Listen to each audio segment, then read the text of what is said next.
have had the privilege of not just getting to know Antonio, but his son, Adriel. As things have opened up with Antonio and our relationship with him, we've gotten to know his family. But not only his family, his mom and sisters and nieces and uncles, but his baby mama and her family. I think the way that we have tried to navigate relationships there is to always acknowledge that our primary relationship is with Antonio, and yet there's very real ways that we could be of service, not only to Antonio, but to his family. The teams understand that their relationship, while it may encompass members of the person's family, their relationship and their primary responsibility isn't those people, it's the person inside. Relationships are stressful anyway, but once you put razor wire and a bunch of rules, you know, in addition to all the turmoil that a relationship could be, one day things could be good, the next things could be bad. From the beginning, when Jo Rae was out the first time, Jo Rae's daughter chose to be there. It was her choice. And when she first came and I saw there was this woman with her, I didn't realize that that was her mother. Over time, I got to know that Jo Rae's ex still played a very big role in his life. And in all this time, they are still really good friends. You know, I've come to appreciate her as much as Andrea as to what they have to say and how they're kind of all woven together.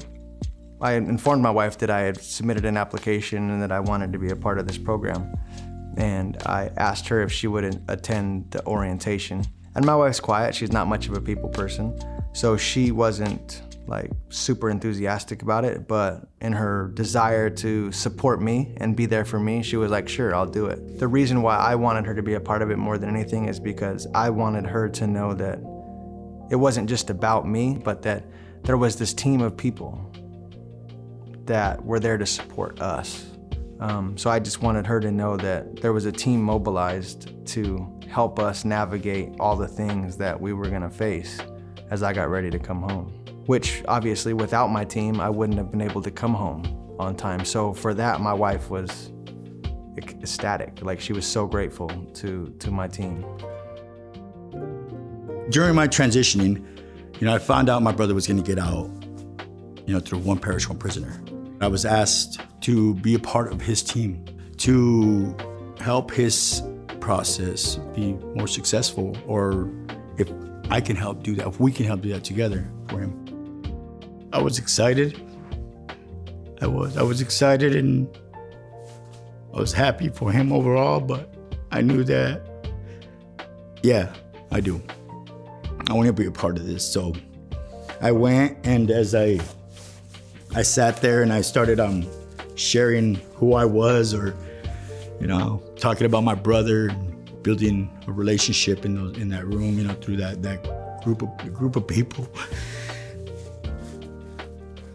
who were gonna love on my brother.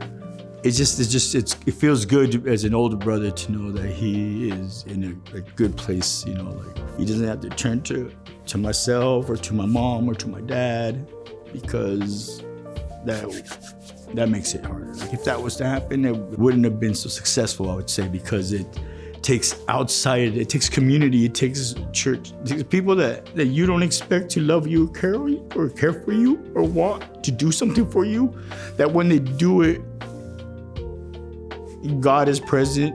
Everyone can relate if we allow ourselves to love and be open to trusting that there is a better outcome. We just gotta want it.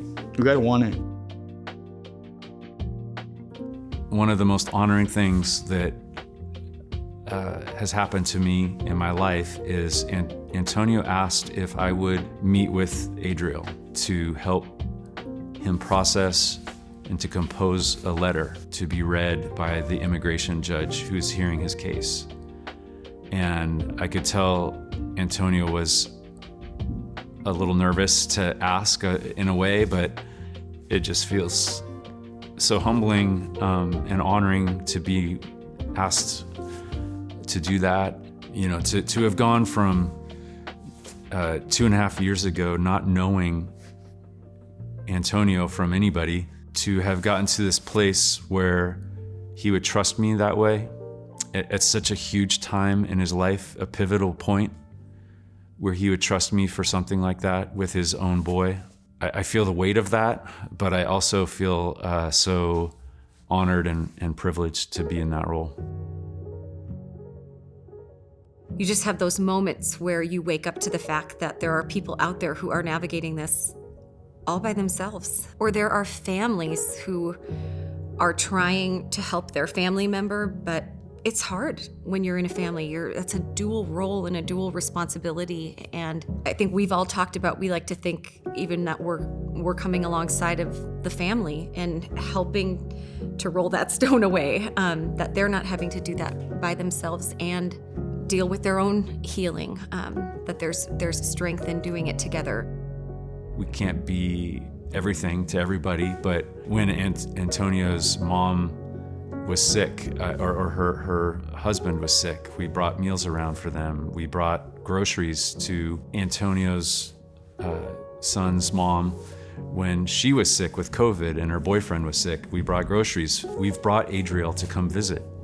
So there's just been ways that we have tried to be of service, and in that, we've just built trust, and it's been wonderful. And I think,